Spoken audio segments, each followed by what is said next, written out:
A la medianoche, mi padrastro derribó la puerta y me golpeó, dislocándome el hombro y fracturándome varios huesos, mientras mi madre miraba sin moverse. Pedí ayuda y me desplomé. Lo que pasó después, dejó atónita incluso a la policía. Me llamo Isabela, tengo 32 años y soy terapeuta de trauma en Boston. Lo que voy a contar pasó cuando tenía 25, en una noche que marcó mi vida. No es fácil escribir esto, pero lo hago porque alguien ahí fuera podría necesitar leerlo. Si estás en una situación así, quiero que sepas que puedes salir, aunque ahora no lo creas. Crecí en un barrio tranquilo a las afueras de Boston. Mi infancia fue buena hasta los 8 años, cuando mi papá murió de cáncer de pulmón. Era un hombre alegre, siempre con una sonrisa. Su muerte dejó a mi mamá, Alicia, y a mí solas. Ella trabajaba mucho como recepcionista y yo aprendí a valerme por mí misma, pero la veía apagarse, dejó de usar su lápiz labial rojo y de cuidar el jardín. A mis 12 años, mi mamá conoció a Antonio en un grupo de apoyo. Parecía encantador, un contratista con historias interesantes. Se casaron un año después y él se mudó con nosotras. Al principio todo iba bien, pero pronto mostró quién era. Controlaba el dinero, aisló a mi mamá de sus amigos y empezó a gritarle por cualquier cosa. Una vez la escuché llorar porque él se enojó por un par de zapatos. Yo no sabía qué hacer, solo era una niña. Me refugié en la escuela, sacaba buenas notas y me uní a clubes para estar menos en casa. A los 18 me fui a la universidad, estudié psicología en Boston.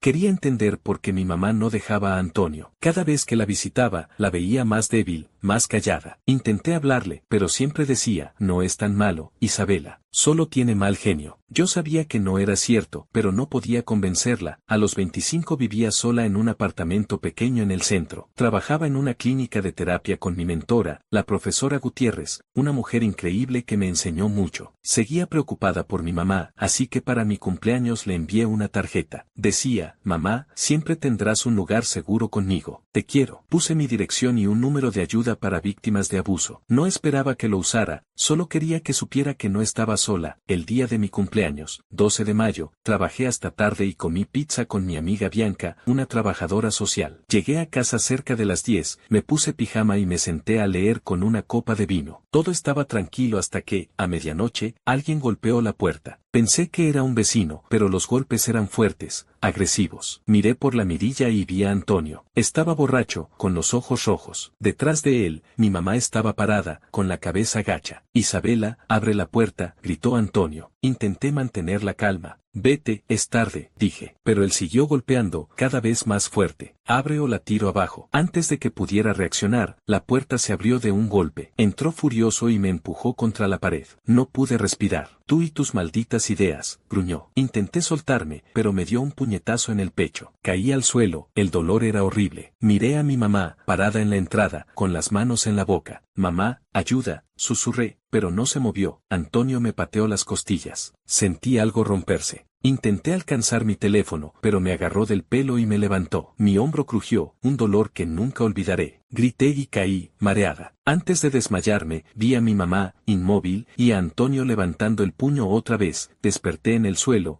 con luces rojas y azules afuera. Un paramédico me hablaba, quédate conmigo, la ayuda está aquí. Me llevaron al hospital con 3 costillas rotas y el hombro dislocado. Un policía me preguntó qué pasó. Le conté todo, aunque apenas podía hablar.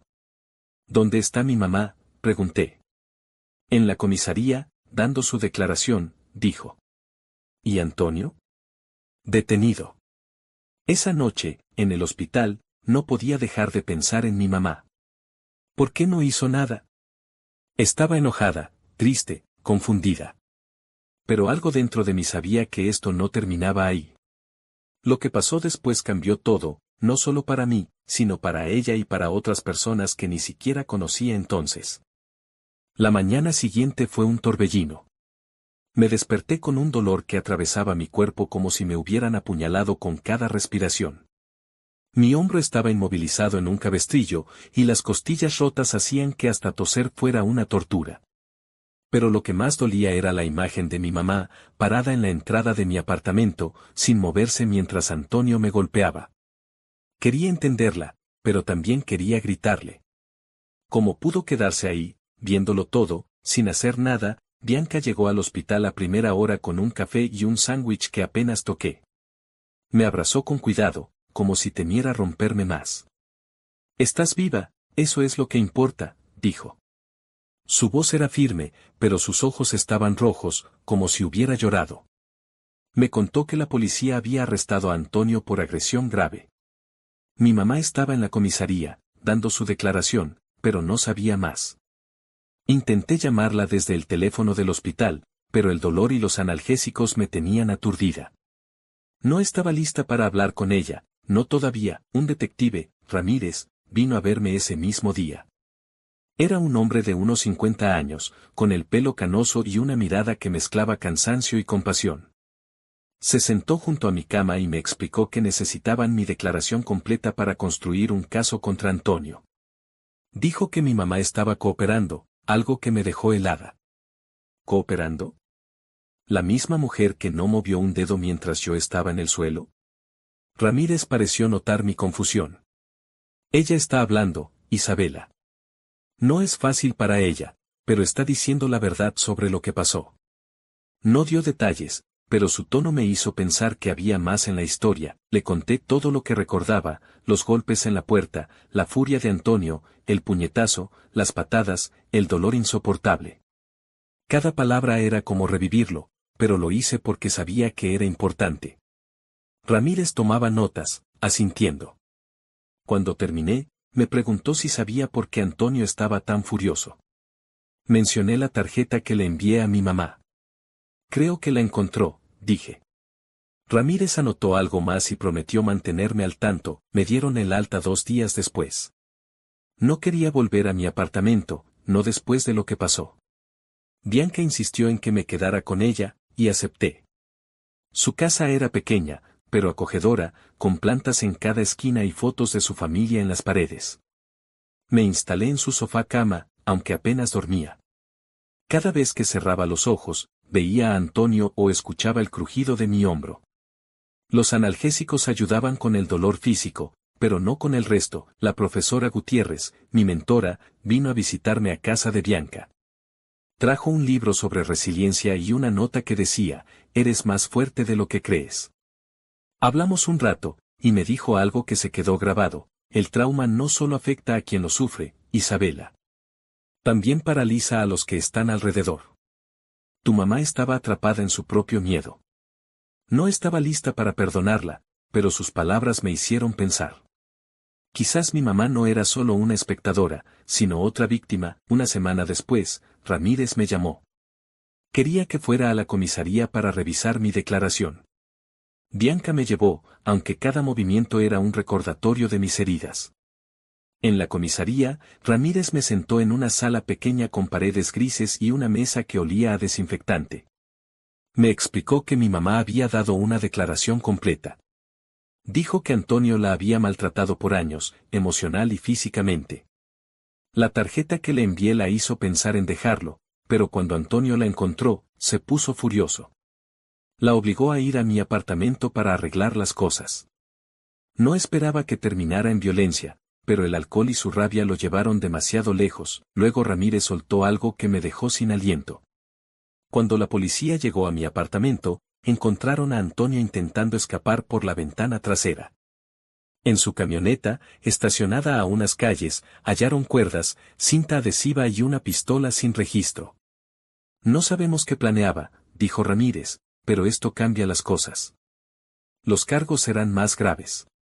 Sentí un escalofrío. ¿Qué habría pasado si no hubiera activado la llamada de emergencia? ¿Qué tenía en mente Antonio? Esa noche, en casa de Bianca, no pude dormir. Lloré por primera vez desde el ataque, no solo por el dolor o el miedo, sino por todo, mi infancia rota, mi mamá atrapada, mi vida patas arriba. Pero también sentí algo nuevo, una chispa de fuerza.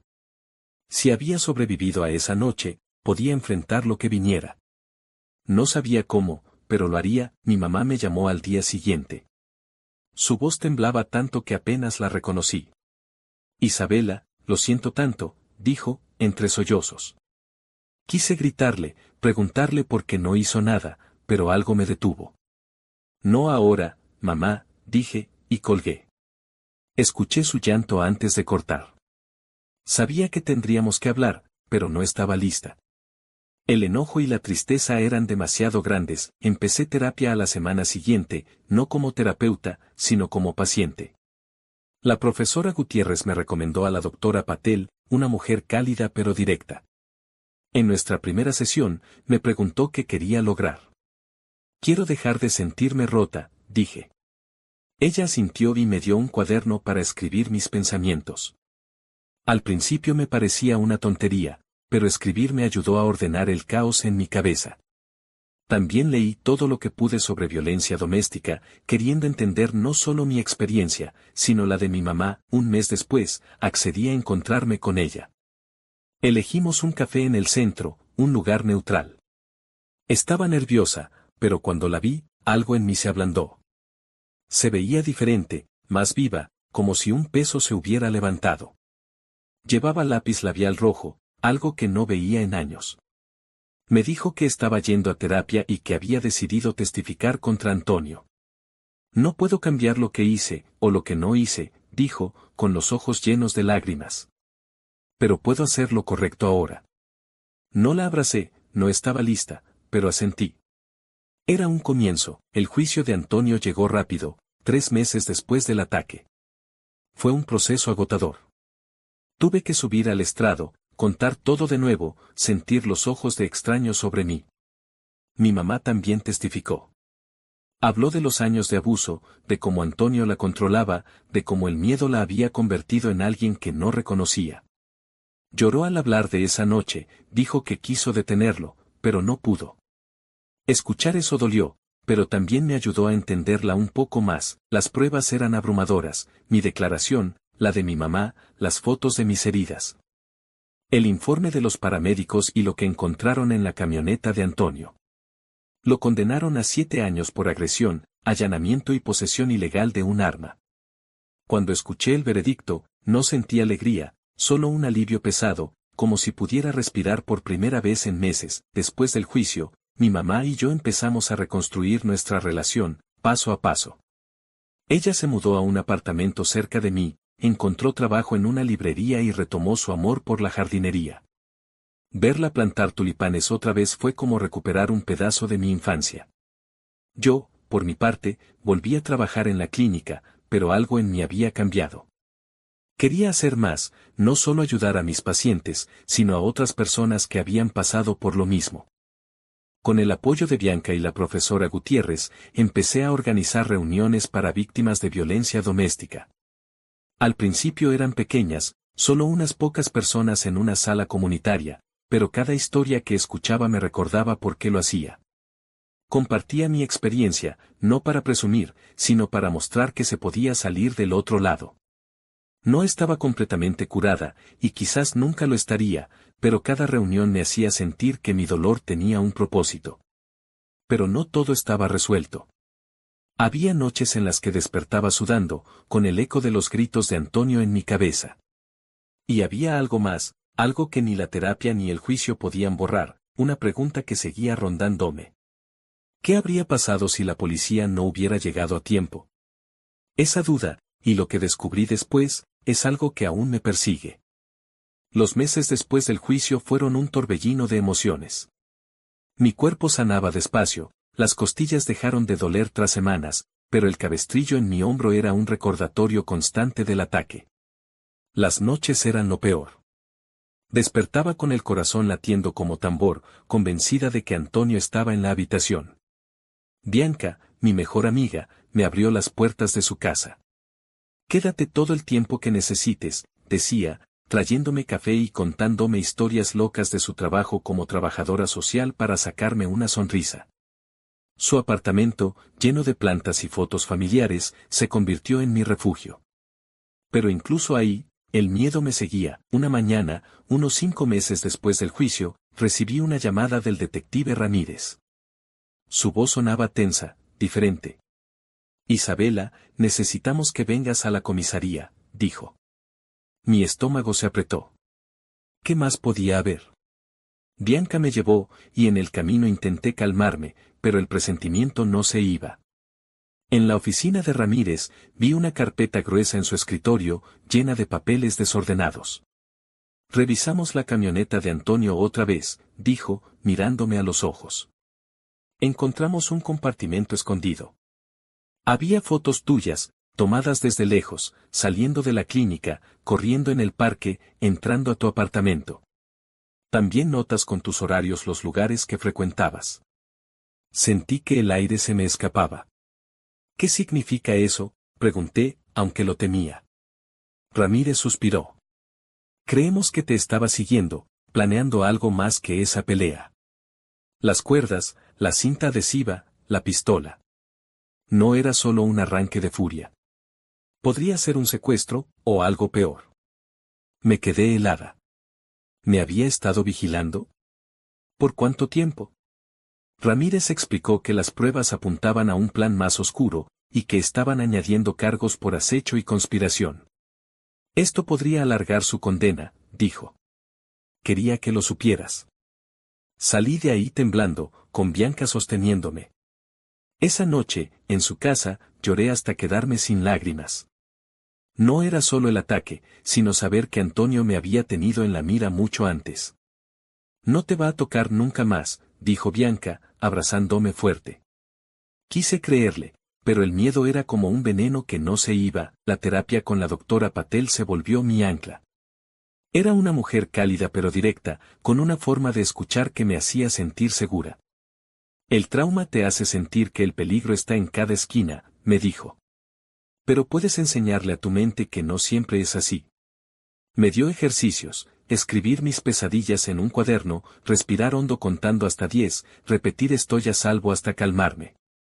Al principio me parecía una tontería, pero poco a poco funcionó. Las pesadillas seguían, pero eran menos frecuentes. También me animó a seguir con las reuniones para víctimas de violencia doméstica. Ayudar a otros te ayudará a sanar, dijo. Y tenía razón, esas reuniones eran mi salvación. Empezaron pequeñas, en una sala comunitaria con sillas plegables y café aguado. Pero pronto vinieron más personas, mujeres, hombres, jóvenes, mayores, todos con historias que dolían. Una noche, una chica llamada Sofía, de 20 años, habló. Su novio la había golpeado por mirar mal a otro hombre. Me miró con ojos desesperados, como si yo tuviera todas las respuestas. No las tenía, pero le conté mi historia. Le dije que el primer paso era el más duro, pero que podía darlo. Cuando sonrió, aunque fuera tímidamente, sentí que mi dolor valía algo. Cada reunión era un ladrillo en mi reconstrucción, mi relación con mi mamá avanzaba a pasos pequeños. Nos veíamos cada semana en un café en el centro. Ella estaba diferente, más viva. Volvía a usar su lápiz labial rojo, y a veces hablaba de sus tulipanes con entusiasmo. Pero cuando tocábamos el tema de esa noche, todo se ponía tenso. No sé cómo pedirte perdón por quedarme parada, me dijo una vez, con lágrimas. Estaba tan asustada que no podía moverme. La entendía, pero el enojo seguía ahí, como una piedra en el pecho. Necesitamos tiempo, le dije, y ella asintió, limpiándose los ojos. Ese respeto mutuo fue un comienzo. 6 meses después del juicio, Ramírez me llamó de nuevo. Antonio está intentando negociar una condena menor, dijo. Mi sangre hirvió. ¿Cómo se atrevía? No va a funcionar, aseguró Ramírez. Las fotos, las notas, la pistola, es demasiado. Los cargos por acecho y conspiración lo tienen atrapado. Me explicó que las pruebas sugerían un plan más grave, quizás un secuestro o algo peor. Colgué, aliviada pero inquieta. La idea de Antonio manipulando el sistema me ponía los nervios de punta. Una noche, Bianca me sugirió algo nuevo. Escribe una carta, dijo. No para enviarla, solo para sacarlo todo. Me senté con un cuaderno y escribí, mi rabia por lo que Antonio me hizo, mi dolor por la inacción de mi mamá, mi miedo a que todo volviera a pasar. Llené páginas, llorando, y luego las quemé en el fregadero. Estás loca, dijo Bianca, riendo. Pero te quiero. Quemar esas palabras fue como soltar una cadena. No borró el trauma, pero me dio espacio para respirar. Un año después del ataque, mi mamá me invitó a su nuevo apartamento. Era pequeño, pero suyo, con tulipanes rojos y amarillos en el balcón y fotos nuestras en las paredes. Me mostró su jardín, sonriendo. Son como los de antes, dijo. La abracé, y por primera vez en años, sentí que éramos nosotras otra vez. No hablamos mucho, pero no hacía falta. Estábamos sanando, despacio, las reuniones crecieron tanto que tuvimos que moverlas a una sala más grande. Con la profesora Gutiérrez, mi mentora, empezamos un programa de apoyo, talleres, charlas, líneas de ayuda. Nos asociamos con organizaciones locales, y pronto teníamos un equipo de voluntarios. Una noche, una mujer mayor, Rosa, me tomó de la mano. Nunca pensé que hablaría de lo que pasé, dijo. Pero tú me diste el valor. Lloré en el coche después, no de tristeza, sino de orgullo. Ayudarlas me estaba reconstruyendo. 2 años después, mi vida era otra. Las pesadillas eran raras, y cuando venían, sabía cómo manejarlas. Mi mamá y yo nos veíamos más, cocinábamos juntas, reíamos como antes. Ella trabajaba en una librería, feliz, con su jardín lleno de vida. Yo di mi primera charla grande en un centro comunitario, contando mi historia a un salón lleno. Cuando terminaron de aplaudir, me temblaban las piernas. No era solo una sobreviviente, era una voz para otros, pero la historia tuvo un último susto. Ramírez me llamó, casi 2 años después del juicio. Antonio había intentado apelar, diciendo que estaba arrepentido. No funcionó.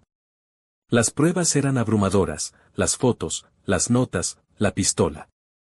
Su condena se mantuvo, con restricciones para cuando saliera. No te preocupará más, dijo Ramírez. Colgué, y por primera vez, sentí que ese capítulo estaba cerrado. Esa noche, mi mamá y yo abrimos una botella de vino en su balcón, rodeadas de tulipanes. Estoy tan orgullosa de ti, dijo, con los ojos brillando.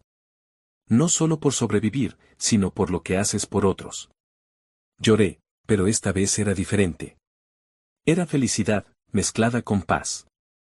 La abracé fuerte, sintiendo que, por fin, habíamos encontrado la luz. Mirando atrás, sé que el trauma no desaparece del todo.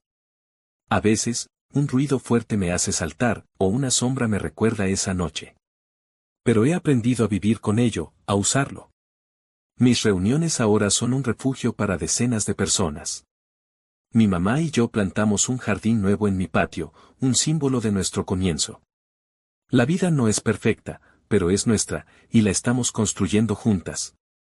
Si estás leyendo esto y sientes que no puedes salir, déjame decirte algo, puedes. No será fácil, y llevará tiempo, pero cada paso cuenta. Mi mamá y yo lo hicimos, y tú también puedes. No estás solo.